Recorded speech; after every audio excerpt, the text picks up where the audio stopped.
नमस्कार, मैं Vaibhav Mishra, medical and psychiatric social worker, mental health counsellor.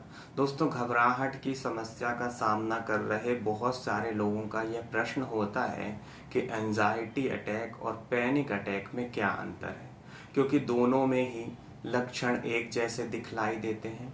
यानी कि हृदय की गति बढ़ जाती है, सांस लेने में तकलीफ होने लगती है, हाथ पांव में कंपन होने लगता है, मुंह सूखने लगता है, त्वचा में जलन होने लगती है।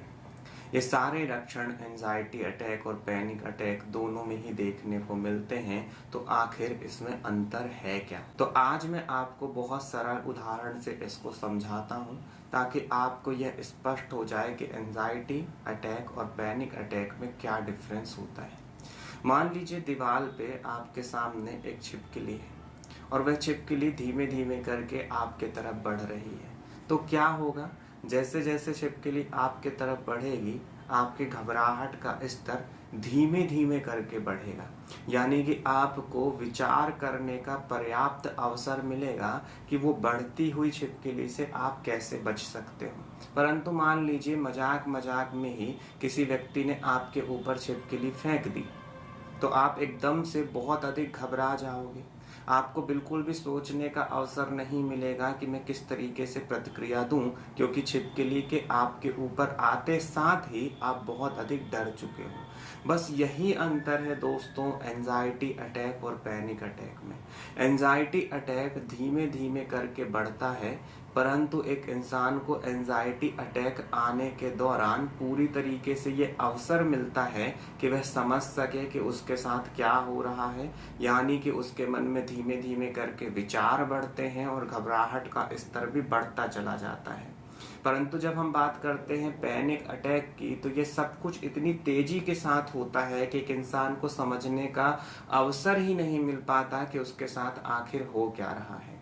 यह भी देखने में आता है दोस्तों कि कई बार किसी प्रकार का कोई ट्रिगर मौजूद ना होने के बावजूद भी एक इंसान को पैनिक अटैक आ सकता है। यह भी देखने में आता है कि कई बार एंजाइटी अटैक पैनिक अटैक में तब्दील हो जाता है।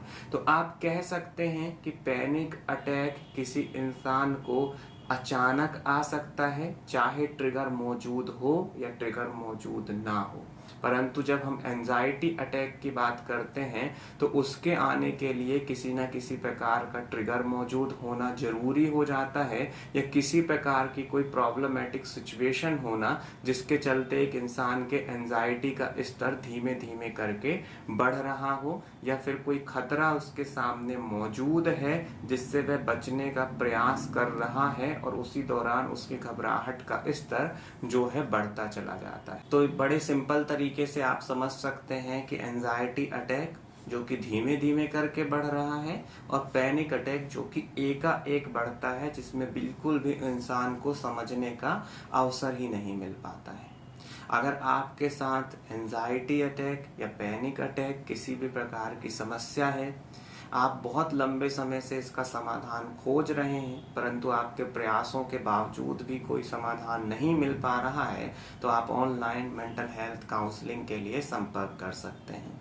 अपना ख्याल रखें। अगले वीडियो में किसी नए विषय के साथ आप सभी से फिर मुलाकात होगी। नमस्कार।